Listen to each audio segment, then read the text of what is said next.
The clipboard said, "Temp, pending clearance." That was all the security officer needed. It was a Tuesday in late October, 6047 in the morning, when the first alarm sounded on the rooftop medevac deck of St. C. Crestfield Regional Medical Center, a Level 2 trauma center 40 minutes outside Columbus, Ohio, the kind of hospital that ran tight on staff, tighter on protocol, and didn't especially enjoy being questioned by anyone whose badge didn't come with a department designation printed in bold.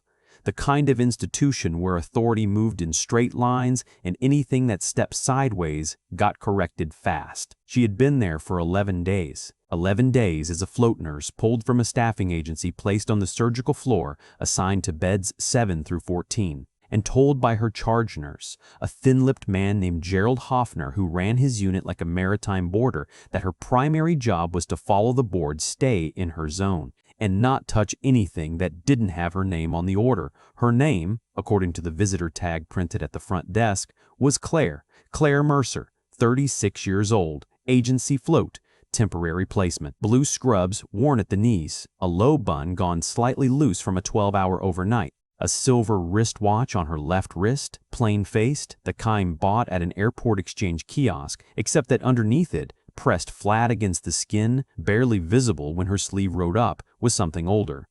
A faded nylon wristband, olive green, the laminate cracked at one edge. The kind of ID band that didn't come from a hospital. The kind that got issued in a forward operating environment when personnel rotated through locations that didn't appear on commercial maps. Nobody noticed it. Why would they? Temp nurses didn't get scrutinized. They got assigned. If you've ever worked in a place where rank is everything and you had no rank, you already know how the first few minutes of this morning felt for her. Stay with this. The dispute began on the 4th floor, just outside the elevator bank that led to the rooftop transfer deck. An incoming Black Hawk medevac was 11 minutes out, carrying a critical polytrauma patient, male, early 40s, blast-adjacent injury sustained in a machinery accident at a manufacturing site an hour north of the city. The rooftop coordinator, a charge nurse named Patrice Woolner, had been managing the transfer prep, but she'd pulled a muscle in her back the previous shift and was moving with the careful, tilted efficiency of someone trying to pretend she wasn't in pain. The surgical attending on deck, a Dr. Raymond Cass, had already been paged to the OR for an unrelated emergency that had moved up the schedule. The transfer was technically covered, technically staffed, but the handoff protocol required the admitting nurse to physically receive the patient at the rooftop elevator, complete the incoming triage checklist, and sign the chain of care documentation before the flight medics could hand over custody. Patrice couldn't make the rooftop climb, not with her back. Claire had been standing at the nursing station when she overheard the logistics falling apart. She'd listened for about 45 seconds, watching the charge coordinator reroute pages that weren't being answered, watching the board shift in ways that told her, without anyone narrating it, exactly what was about to go wrong. She had picked up the triage checklist from the counter. Not aggressively, not with a speech. She had simply reached across, lifted it, reviewed the top 2 lines, and said quietly to Patrice Woolner, "I'll go up. Tell me the unit the patient is transferring to, and I'll have the chain of care documentation ready before the skids touch down." Patrice had blinked at her. "You're the temp." "I know how to receive a medevac transfer," Claire said. That was when Hoffner appeared. Gerald Hoffner had a particular relationship with institutional authority. Not the earned kind, but the procedural kind. The kind that expressed itself in the enforcement of rules regardless of context. The kind that gave men like him a feeling of genuine importance when the institution's systems moved correctly, and gave them a feeling of genuine threat when someone tried to move the systems differently. He was not a cruel man. He was a precise one. And what Claire Mercer had just done was imprecise. "You don't have rooftop clearance," he said. "The patient is 11 minutes out," Claire said. "Someone needs to be on that deck. That's not your clearance to make."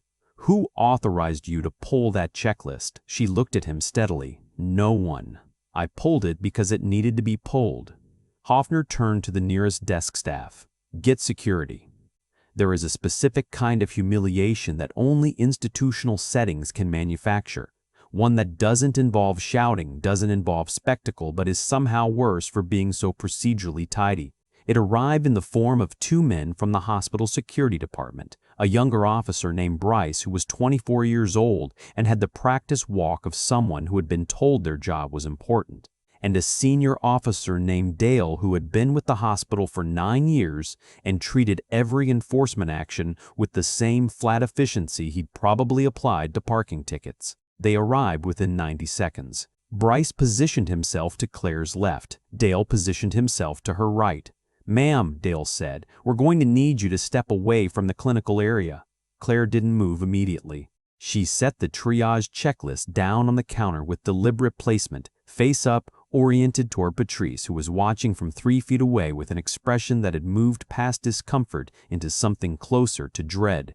"The medevac is inbound," Claire said. "That checklist needs to go upstairs." "That's not your concern at this point," Dale said. "If you'll come with us." She came with them. She didn't resist. She didn't argue. She walked between them down the corridor at a pace that was calm enough to be unsettling, not the hurried compliance of someone rattled, and not the rigid stiffness of someone enraged, but something quieter than both. Her hands were at her sides. Her shoulders were level. 2 doctors passed in the opposite direction and found reasons to look at their phones. Hoffner followed at a distance, clipboard in hand, already composing the incident notation in his head. The agency temp had displayed insubordinate behavior, declined to follow chain of command protocol, attempted to access a restricted clinical area without authorization, and had been appropriately removed from the situation. The box for recommended for reassignment was mentally checked before he'd even reached the elevator. Down the corridor, past the nursing station, past the break room with the fluorescent light that buzzed 2 notes lower than the others, around the corner toward the administrative holding area near the main lobby. That was the route.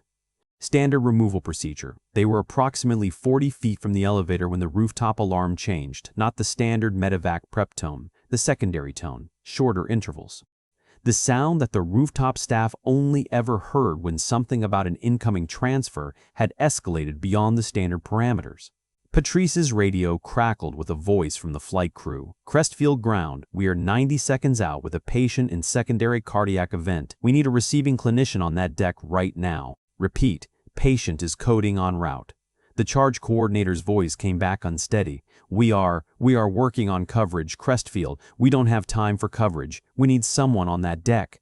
In the corridor, Dale and Bryce both slowed. They weren't medically trained. They were security officers in a situation that had just outgrown their jurisdiction, and they knew it, and the 3 of them, Dale, Bryce, and Claire, were standing in a hallway while the rooftop deck had no clinical staff and a Black Hawk was 90 seconds from touchdown with a man whose heart was trying to stop. Claire stopped walking. Not abruptly. She just stopped, the way someone stops when a decision has already been made and the body catches up a half-second later. She turned to Dale. "What's your protocol when a clinical emergency overrides an administrative removal?" Dale stared at her. "That's a real question," she said. "What does your training say?" The floor supervisor would need to..." "The floor supervisor is the one who called you. He doesn't have rooftop clearance either." She looked at Bryce. "Neither of you do." She looked back toward the direction they'd come from. "Get Patrice on the radio and ask her if she wants me on that deck or not. That's your decision tree. You have about 60 seconds to run it." She wasn't raising her voice. She wasn't performing authority. She was simply reading the situation the way you read a situation when you have spent years in environments where reading it wrong means someone dies. And her voice had the particular flatness of a person for whom urgency and composure were not opposites but the same state. Bryce looked at Dale. Dale looked at Bryce. Dale keyed his radio. The elevator to the rooftop transfer deck took 41 seconds. Claire spent 30 of them reviewing the triage checklist she had retrieved from the counter near Dale's elbow. He hadn't stopped her. He'd watched her take it with the expression of a man who was rapidly reclassifying the situation he was in. She moved through the laminated boxes with the particular economy of someone who did not need to slow down to read, because reading fast was a baseline skill, not a feat. The door opened onto the rooftop. The Black Hawk was already in descent, rotors at low-speed landing cycle, the downwash pressing hard against the access door and flattening the light fabric of her scrubs against her frame. She didn't brace. She walked into the pressure and held the checklist flat with one hand and her badge lanyard with the other, eyes already on the crew visible through the helicopter's side door. 3 flight medics. Ford, 2 in tactical flight suits with unit patches she couldn't fully read at distance, 1 managing the patient's airway. The third, the crew chief, was the first one off the skids moving at a run, a portable monitoring kit on his shoulder, and a voice that was already giving her the handoff brief before he'd reached her. 43-year-old male blast pattern blunt force suspected internal thoracic bleed went into VFib 8 minutes out. We got him back, but he's marginal. We need a cart and a thoracic surgeon, and we needed both 3 minutes ago. He stopped, not because she'd said anything. He stopped because he'd looked at her, actually looked at her, the way that trained eyes look at a person when something registers that the conscious brain hasn't caught up to yet. His gaze had dropped for exactly 1/2 second to her left wrist, to the silver watch, to the edge of something green beneath it, to the faded laminate of the ID band that had crested above the watch face when she'd reached for the door latch. The crew chief's name was Aaron Kemp. He had been flying medevac rotations out of Fort Campbell before transitioning to civilian trauma support. He had a 3-inch scar on his right jawline from an incident that didn't get written up in any report available to civilian institutions, and the olive green ID band on that woman's wrist, the cracked laminate, the specific format. The unit designation, barely visible in the faded text, was a format he had last seen in a place that had no official name on any civilian map. He read the call sign. He read it again. He said, without quite meaning to say it out loud, Shepherd 6. The second medic, already lifting the patient's gurney, looked up. Claire Mercer did not react to the name. She had had a long time to practice not reacting to it, but something behind her eyes shifted, the way a room shifts when a window is open that's been closed for years. "Get him on the cart," she said. "I need his last rhythm strip and the drug log from the flight, now." What happened in the next 4 minutes was not a dramatic set piece, it was work. It was the specific, quiet, pressurized kind of work that looks unremarkable from the outside until you understand what every decision costs when the variables are all moving and the margin is 0. She ran the initial assessment. She relayed the handoff notes to the trauma team that materialized from the elevator behind her, paged by Patrice, who had, in the 3 minutes since Claire had gone upstairs, made 6 phone calls and found herself unable to fully explain why she was fighting to keep an agency temp in the clinical loop, except that something about the way the flight crew was moving told her she was the right person. She called in the thoracic consult. She identified a tension indicator that the flight medics had flagged but hadn't yet acted on. And she said 3 words to the attending who arrived with the cart. 3 words in a technical register specific to a very particular kind of blast-adjacent thoracic presentation that made the attending stop, reassess the imaging, and change the intervention order. Hoffner arrived on the rooftop at minute 3. He arrived with his clipboard, with his incident notation, with the full weight of 11 days of institutional hierarchy behind him, and he walked out through the rooftop access door into the wind and the low thrum of the Blackhawk still powering down on the pad. And he found a scene that did not match the scene he had been composing paperwork about. The flight crew was not behaving like a crew that had just handed off a patient to a temporary floor nurse. Aaron Kemp was standing 2 feet to Claire's left, not managing his own debrief the way a flight medic does when a transfer is complete and the chain of care has passed. He was standing the way a person stands when they are positioned in deliberate proximity to someone they trust, oriented outward, aware, not deferential exactly, but something close to it. The second medic had handed her the drug log without being asked twice. The third medic, the one who had managed the airway, was answering her questions about in-flight intervention timing with the kind of specificity he would have given a superior officer in a formal debrief. Not a floor nurse at a civilian hospital. Hoffner said, "Nurse Mercer, you are supposed to be, Mr. Hoffner." Aaron Kemp's voice was flat and precise and did not invite interruption. "With respect, this clinician is running a handoff on a critical patient, and I need you to give her 60 more seconds before we get into whatever you need to get into." Hoffner's clipboard lowered approximately 2 inches. "She doesn't have authorization to. She has the drug log, the rhythm strips, and the flight notes," Kemp said. "And she's the only person on this roof right now who asks the right questions in the right order. So I'd appreciate 60 seconds. There is a version of this story where it ends there, where the humiliation is reversed, the clipboard is lowered, and the institution reorganizes itself with a neat click. That is not what happened. Institutions do not reorganize with neat clicks. They reorganize slowly, under pressure, one procedural override at a time, and the pressure has to come from somewhere credible. The credibility came from Aaron Kemp, but not in the way Hoffner was processing it yet. After the patient had been transferred to the trauma bay and the handoff documentation was complete, Kemp stepped aside with Claire near the rooftop access door, away from the others, and he didn't say anything for a moment. He looked at the wristband again. "I didn't know you were civilian side," he said. "4 years now," she said. "The extraction at Grid November 7, that was you. It wasn't a question. She didn't treat it like one." She looked out across the rooftop at the city grid below, the flat Ohio horizon, the parking structure, the ambulance bay, the ordinary geometry of a civilian institution, and she said, "The patient's stable for now. They'll want thoracic in the OR within the hour." He nodded slowly. 14 guys walked out of that grid because of what you did." 13, she said without looking at him. 13 walked out. The number carried something. He knew which number she was counting. He didn't push it. Below them in the corridor that led back to the surgical floor, Gerald Hoffner was on the phone with the agency coordinator revising the incident report, revising it in ways that moved carefully away from the language of insubordination and toward the language of a procedural gray area that had been resolved through on-site clinical judgment, language that would protect the institution rather than the decision, but that would also, as a secondary effect, no longer recommend Claire Mercer for reassignment.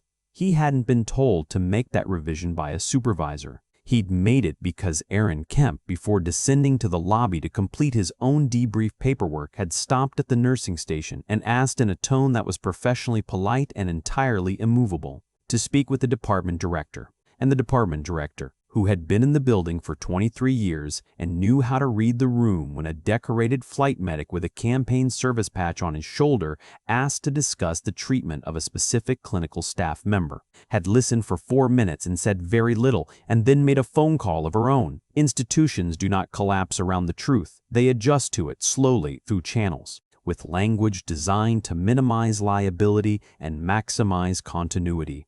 But they adjust. Patrice Woolner found Claire in the break room at 82-2 that morning.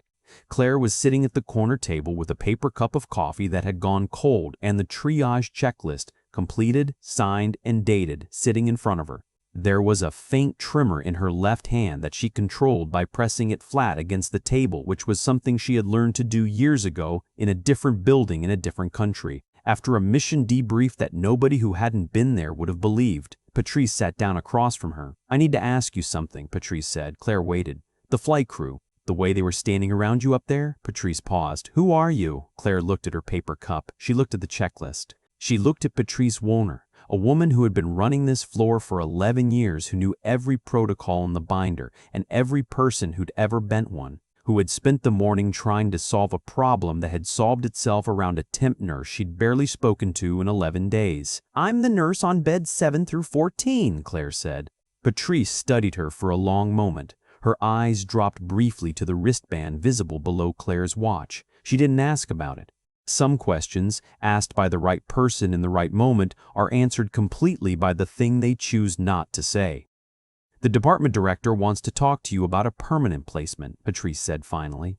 Claire picked up her coffee. It was cold. She drank it anyway. "Tell her I'll think about it," she said. Later that morning, when the trauma bay had quieted and the charts were filed and the rooftop deck had been cleaned and reset for the next rotation, one of the younger nurses on the floor, a woman named Danny, 26 years old, 3 months into her first job post-graduation, still assembling her sense of what competence looked like in practice, asked Aaron Kemp, who was finishing his paperwork near the nurses' station, what the call sign on the wristband meant. He capped his pen. He thought about how to answer that in a way that was true but not classified, accurate but not clinical, meaningful but not theatrical. "It means," he said, "that there are people walking around today who wouldn't be if she hadn't made a decision in about 4 seconds that most people, trained people, people with a lot more authority than she had in that moment, wouldn't have had the nerve to make." Danny looked down the corridor toward the break room. "And she's a temp nurse," Danny said.